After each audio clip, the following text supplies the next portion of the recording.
See you, Tommy. So, Tinkerbell and the Lost Treasure, part 4, is it? I think so.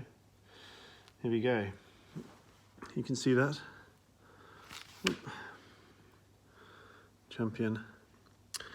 As night fell, Tinkerbell went to have a snack and discovered an empty supply bag and a very full Firefly.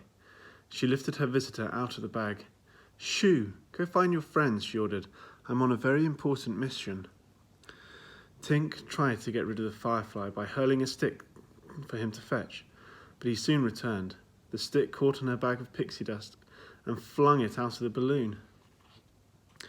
"That does it," Tink declared to the Firefly after she had rescued the bag. "Out." The Firefly pretended to walk the plank, then jumped off the side of the balloon. Confident that the troublesome stowaway was gone for good, Tinkerbell returned to her attention to the map. The problem was it was so dark she couldn't see anything. Suddenly the map was illuminated by a gentle glow. It was the little Firefly. "All right," Tink said, giving in. "You can stay, for now. I'm Tinkerbell. What's your name?" The insect glowed brighter. Blinky, flicker, flash, beam, flare, Tink guessed. Then it came to her. "Oh, Blaze."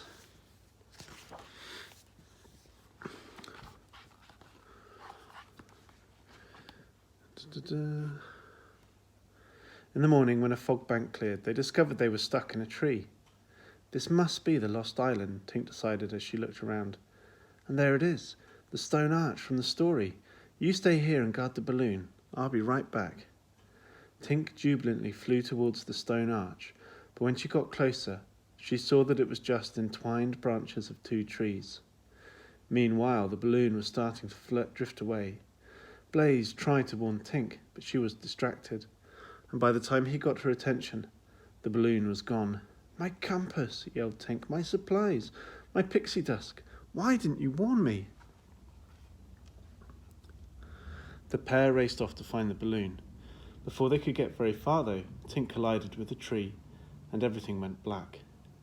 Blaze set out a distress call, and within minutes Bugs arrived carrying food and water for the injured fairy. Tink immediately felt better and asked the bugs to lead her to the stone arch. She tried to fly after them, but she couldn't lift off. "I'm out of dust," she realised. "Guess I'll be walking from here." As they made their way to the arch, Tink stumbled upon her compass where it had fallen from the balloon. She would never have found it if it weren't for her little friends. Tink suddenly realised how much she missed her old friend Terence.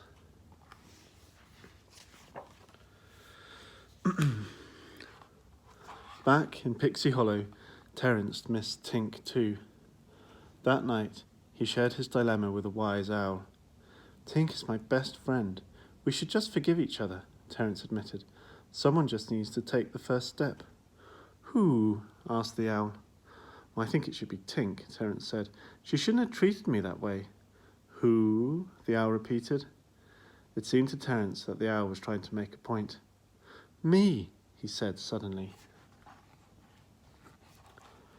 Terence flew straight to Tink's house and knocked on the door.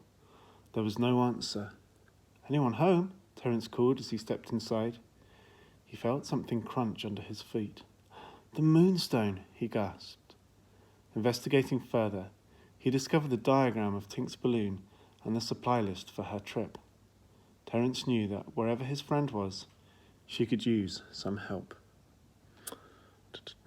Cool. And we'll read a little bit more tomorrow. All right, Bubba. Night, night. Sleep well.